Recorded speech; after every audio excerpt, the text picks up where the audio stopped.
gani ko Allah kawo aboki na gani bani kuma talata in samu in sai garin kwaki.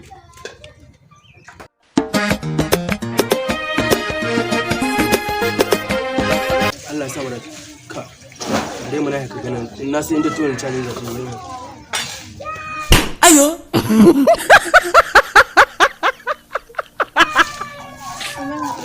Ajiya sabula. Zunanji. Baby ya yake ciki. Kai normal ne wallahi kin san raka ba ta yi sai abun nan wallahi. Kin san kawai gana mu sai hankali yanzu wallahi. Ya ki cin mu. Wallahi ina cikin moya yunwa nake ji. Wallahi na yi wannan da ke gani ne wallahi yanzu haka daki mamun mulki ne ban samu kuɗin ba. Ayo.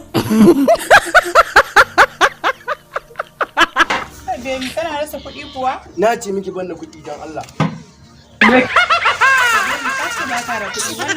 Allah ga halara Allah na ga miki cewa banda kuɗi kuma yawa zai daga ko na san dan tayin ci ko garin kwaki kuma ki to ki aishi. Aba baby ba a jin mu ba. Allah ga halara Allah wallahi sai an ji ni wallahi na mana ga haraba ci din da ki wallahi. Gaskiya da yau ma mu raba. Ki na ki ne na da yau ban su ma su yi wallahi. Baby akan kuɗi? Wallahi akan kuɗi komai na yi miki daga tashi ban wuri wallahi tashi. Dama akwai abin da zai hada mu. Ya Allah ga Ƙara Allah wallahi ba ma abin ko biki ce tashi wurin ga. Tashi ke wurin ga. Don Allah ran wallahi in kina cewa bibin nan wuta nake ji ana kunna mun zuciya ta. Wallahi ba zai ba wuta ma ya sauran kama. Zan je in kashi kafin in dawo kafin bari na tashi. Kin ga abin ciya. Ayo.